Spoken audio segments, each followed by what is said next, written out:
E, bom, dando continuidade, o que a gente pode definir como características virais, né? O que o vírus tem que torna ele vírus? O que a gente pode definir como vírus? Então, primeiro de tudo, é uma coisa que a gente já falou e que a gente vai continuar falando. Eles são acelulares e parasitas intracelulares obrigatórios. Espero que vocês tenham compreendido o porquê que eles são parasitas intracelulares obrigatórios. Eles possuem uma ou mais moléculas de material genético, de ácido nucleico, que pode ser DNA ou RNA.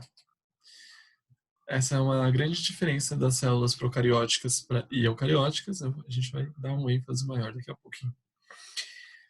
Eles contêm um revestimento, né? Então ele tem essa molécula de ácido nucleico e contém um revestimento proteico que protege o material genético. E eles multiplicam-se no interior da célula hospedeira, utilizando toda a maquinaria celular para se reproduzir. Eles não têm maquinaria, eles não são uma célula, então eles não têm como, sem estar dentro de outra célula, eles não têm capacidade de se reproduzir, de fazer metabolismo, nem nada. Então, uma vez que eles entram, eles roubam toda a maquinaria, eles sequestram, inclusive esse é um termo que é utilizado, eles sequestram toda a maquinaria celular para o seu prazer. Para o seu prazer não, perdão. Para o seu benefício. Ou seja, ele coíbe, ele faz com que a célula pare de fazer o que ela tem que fazer para que ela faça o que ele quiser que ela faça. Tá? Já dá para a gente ter uma dimensão de quão prejudicial um vírus é quando ele entra em alguma célula importante no nosso corpo, não é mesmo? Vamos lá. Dessa estrutura viral, né, o que compõe o vírus realmente, a gente pode começar essa nossa conversa com o material genético. Bom, o material genético nada mais é do que DNA ou RNA, tá bom? Quando eu digo material genético, é o ácido nucleico. Nas células procarióticas e eucarióticas, então, para quem não lembra disso, procariótico são as células das bactérias, cianobactérias e assim por diante. Então, são aqueles seres unicelulares. Eles não precisam se juntar para ser um ser, eles são um ser com uma célula só. Uma célula só. Já os eucarióticos, não, são aqueles que têm núcleo bem definido, podem ter uma complexidade maior, inclusive nós somos seres com células eucarióticas. Você, meu caro ouvinte, é um apanhado de células eucarióticas. Nesses dois tipos celulares, o DNA é sempre o material genético. Tudo bem? Sempre, sempre. Sempre é todo tempo. E você pega uma bactéria, ele vai ter DNA. Tá? É o DNA quem manda, é o DNA quem contém toda a informação daquele ser. E o RNA, os RNAs, né? Porque, se você lembrar, a gente tem mais de um. A gente pode ter o RNA mensageiro, o RNA transportador e o RNA ribossômico. Só para citar alguns, que são os mais clássicos dentro da genética tradicional. Se você for um aluno de ensino médio, você tem a obrigação de saber o que eu estou falando. Brincadeira, se você não souber, dá uma revisada. Tá bom? Já nos vírus, a gente pode ter DNA ou RNA. Olha que brisa. Então a gente aprende que o DNA é quem manda na célula. A gente sabe que o DNA é a partícula essencial para se dar origem à célula, mas no caso do vírus, não. Esse material genético pode ser só o RNA. Então ele é uma molécula de RNA.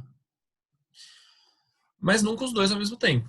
Tá? Então, ou ele tem DNA ou RNA. Nunca os dois ao mesmo tempo. Certo? Além disso, eles podem ser fita simples ou dupla. E aqui que o cérebro começa a escorrer pela orelha. Os vírus podem ter DNA de fita simples ou de dupla fita.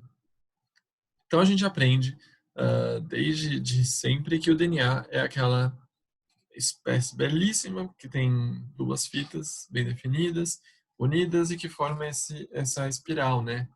Essa forma que a gente fala espiralada. Isso é muito bem conhecido por qualquer estudante de ensino fundamental e médio. Aí chega o vírus e diz que não quer. Não funciona para ele. Existem vírus que possuem um DNA de fita simples. Então, ao invés de serem duas fitas conectadas por aquelas pontes de hidrogênio que a gente já está cansado de saber, ele tem uma fita única de DNA. Tudo bem? Isso até quebra um pouco daquele paradigma da gente pensar que o DNA tem que obrigatoriamente ter duas fitas. 99% das células dos casos, sim. Mas no caso do vírus, ele não está nem aí para a regra. Funciona para ele, é assim que ele vive, e ele não precisa seguir a biologia, porque nem vivo ele é, convenhamos, né? E ele também pode ter, eu falei que ele pode ser DNA ou RNA. No caso de RNA, ele também pode ser fita simples ou dupla. Tá? O RNA a gente reconhece ele como uma fita simples no geral, mas no caso dos vírus podem ter vírus com duas fitas de RNA. Então aqui nesse exemplo que eu coloquei para vocês é um material genético com duas fitas. Porém eu não posso dizer se é um RNA ou um DNA duas fitas. Entenderam? É isso aqui que está desenhado, eu não sei se é um DNA ou RNA. Depende do vírus, depende se ele tem timina ou uracila, que são as bases nitrogenadas que diferenciam, principalmente, uma das coisas que diferenciam o RNA do DNA. Beleza?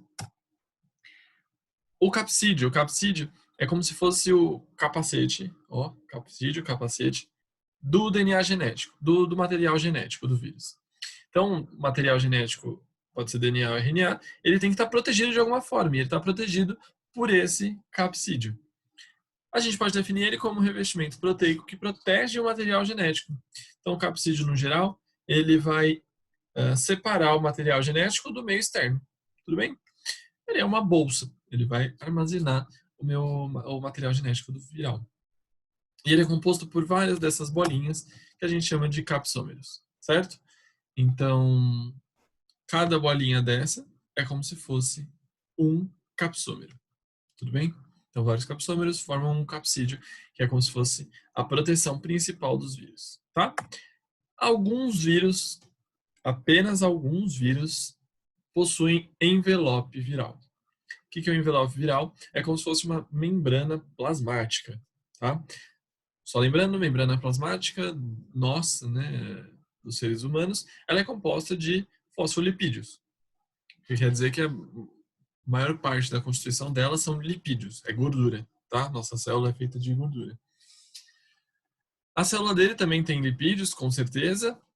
Vão ter proteínas, assim como as nossas têm proteínas, e vão ter carboidratos, como tem na nossa célula. Não é obrigatório ter carboidrato, tá? Mas pode ter carboidrato. E proteínas, então pode ser um complexo com várias proteínas inseridas. No geral, esses seres envelopados, eles adquirem esse envelope ao sair da célula. Então, quando eles estão saindo da célula, a gente vai ver com mais detalhe isso, mas aí ele rouba uma partezinha da membrana plasmática. Tudo bem? Então, quando a gente tem toda a estrutura completa, no caso desse vírus que eu trouxe aqui de exemplo para vocês, que pode ser qualquer vírus, é só um esqueminha, quando está tudo completinho, a gente chama de vírion, tá? Então, o vírion de um vírus é quando você tem ele completo, tá? No caso de um vírus envelopado, precisa do envelope. No caso de um vírus que não tem envelope, ele não precisa de envelope, obviamente, né? Alguns vírus ainda possuem essas proteínas, né? Como eu tinha dito, proteínas capazes de se unir a componentes da membrana celular do hospedeiro, facilitando a entrada. Então, essas proteínas funcionam num esquema muito parecido com aquele das enzimas de chave e fechadura. Então, a proteína do vírus tem uma formação, uma conformação, que se encaixa na do hospedeiro. E aí, esse encaixe permite com que ele entre dentro da célula. Tá? E como proteína geralmente é uma coisa mais específica, relativamente falando, isso já começa a dar uma ideia da gente que, dependendo da proteína que tem no envelope viral, o vírus gosta de uma célula, não é mesmo? Porque dependendo da proteína que ele gosta, não é toda célula que tem essa proteína, tá? A gente vai, fica com isso remoendo na sua cabeça, a gente vai falar um pouquinho mais pra frente. A morfologia. Então, quando a gente fala morfologia, a gente está falando basicamente do capsídeo, já que o envelope é uma bola. Tudo bem? Primeiro de tudo, a gente pode definir entre estruturas envelopadas e não envelopadas, tá bom? A gente tem basicamente 3 morfologias principais. E a gente pode dividir em poliédrica. Poliédrica é uma estrutura geométrica com mais de 10 lados. Então, sabe o cubo? O cubo, a gente já sabe que ele tem 6 lados. A partir de 12, aí já vai para a imaginação aí, né? No caso do vírus que eu estou apresentando aqui para vocês, ele tem a forma icosaédrica, tá? São 20 facetas triangulares que formam isso aí. Então, se você quiser depois dar uma pesquisada lá, põe assim icosaédrico ou poliédrico no Google, você vai achar várias dessas formações tridimensionais bem bacanas, tá? Então, um vírus poliédrico é isso. É um vírus que tem várias facetas, geralmente mais de 10, tá? A maioria deles tem 20. E eles também podem ser helicoidal. O helicoidal, tá vendo que ele forma o capsídeo, vários capsômeros vão se juntando e vai subindo, formando como se fosse um tubinho, tá? Nessa imagem aqui de baixo dá pra gente ver bem. Então, quando a gente fala de um helicoidal, ele é um tubo, tá? Mas não é porque ele é um tubo que ele obrigatoriamente tem que ser reto. Alguns vírus conseguem se entortar, como no próprio vírus Ebola que eu trouxe aqui para vocês conhecerem ele. Então, Ebola, pessoas, Ebola. Ele dá a volta e tudo mais. Então, ele não tem necessariamente a forma de retinha. Ele pode se dobrar como se fosse uma minhoca. Tudo bem? Claro que ele não faz isso voluntariamente, porque ele não tem metabolismo. Então, ele não consegue se mexer. O vírus, no geral, não se mexe, ele depende da dispersão do seu hospedeiro. Mas isso é importante da gente notar. E aí a gente tem essas formas envelopadas. Então a gente pode ter um poliédrico envelopado, que não tem aqui na imagem, e a gente pode ter um helicoidal. Eu trouxe aqui um exemplo de um helicoidal envelopado. Tô gravando a aula, pai.